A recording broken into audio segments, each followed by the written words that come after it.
चल तो बोलता नमस्कार। तो बाबू जी से अभी सत्संग हुई है, तो माता जी का एक बड़ा चमत्कार है जो आपको बताने जा रहे हैं। बात यह है कि इनके परदादा, ये इनके पिताजी के दादाजी, इनके परदादा, वो यहाँ के भोजी थे, पुजारी थे। हमारे यहाँ भोजी को आपके वहां पुजारी बोलते हैं, एक ही बात है। तो यहाँ पर पूजा करते थे, लेकिन उनकी मवेशी थी, गाय बकरी भेड़ सब कुछ। तो उनका जो मानसिक स्थिति है, मन है, वो उनका भैंस उनमें रहा करता था।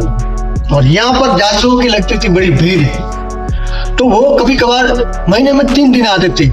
जैसे सातम होगी 13, 14 और कोई एक दिन और छोड़ लो, तो 4-5 दिन। अब इस चक्कर में क्या हुआ कि यहाँ पर जो आने वाले यात्रु है उनको बड़ी समस्याएं होती थी, और उनको ऐसा नहीं लगता था, वो यही समझते थे कि बस माता जी आई और काम करना है। लेकिन जब यहाँ पर यात्रियों की भीड़ हो जाती थी, तो जहां पर भी वो गाय चला रहे हैं, भैंसे चला रहे हैं, वहां उनको देवी आ जाते थे। तो वहां से वो देवी की सवारी किए हुए सीधे यहाँ आते और उनका न्याय करके फिर है ना, देवी जब चली जाती तब विचार में पड़ता कि मैं कहाँ आ गया। मतलब यहाँ से 5 किलोमीटर दूर हो सकते थे, 3 किलोमीटर दूर हो सकते थे, या नजदीक भी हो सकते थे, लेकिन ऐसी स्थिति बनती थी।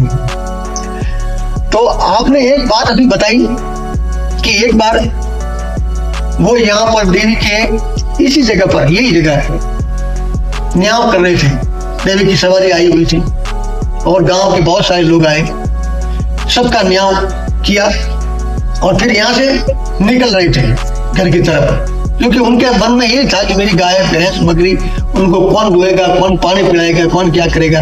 तो इस निर्गुण में वो जब जा रहे थे, नीचे एक राजपूती वेश में एक स्त्री उनके सामने आई। तब उन्होंने कहा, यानी उनके परदादा ने कहा कि आप लेट आए, पहले आए होते तो आपका न्याय हो जाता, लेकिन अब आपका न्याय नहीं हो जाएगा। तब कहा कि कोई बात नहीं। तो अब कहाँ जा रहे हैं? तो कि मैं जा रहा हूँ सेना, इनके सेना जो पास में गांव है, वहां पर उनका जो माल था, गाय बैल भैंस जो भी है वो, तो कि बस मेरे पीछे पीछे आ जाओ। तो इस पहाड़ के अंदर गुफाओं का जाल बिछा हुआ है। देवी ने किसी गुफा के अंदर एंट्री ली और यहाँ से सीधे माउंट आबू के नक्की के किनारे निकल गए।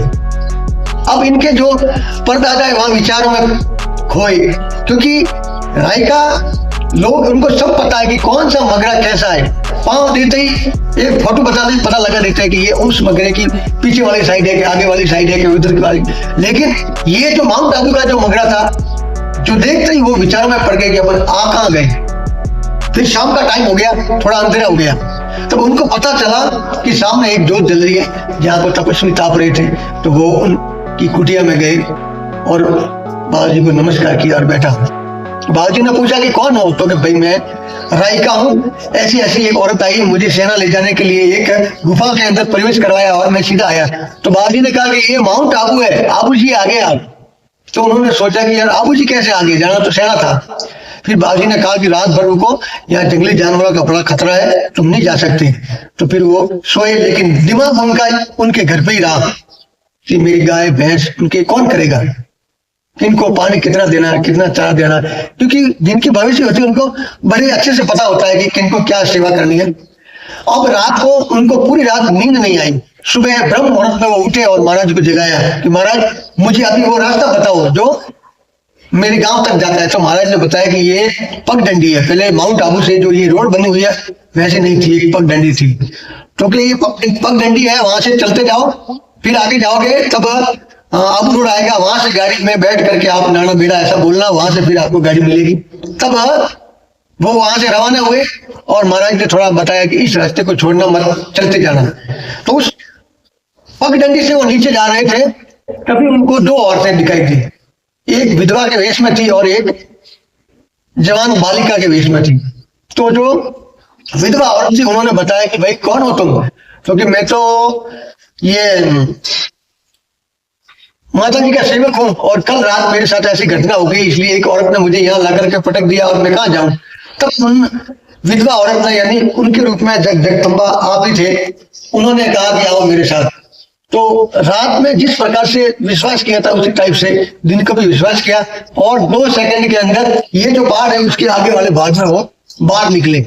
और जब बाहर निकले तब उन्होंने देखा कि ये मेरा जाना पहचाना मगरा है, तो तुरंत घर गए और फिर बाद में घर जाकर के पूछा कि कहाँ थे, तो मैं आबू गया था। तो लोगों ने कहा कि आबू इतना दूर है कि आप पैदल उस टाइम में, यानी इनके परदादा, तो आप समझ लिए 100 साल पहले की बात है, तो 100 साल पहले जाना, यानी कि 5 दिन का ये टूर था, वो एक रात में जाकर के वहां घूम फिर के आ गए।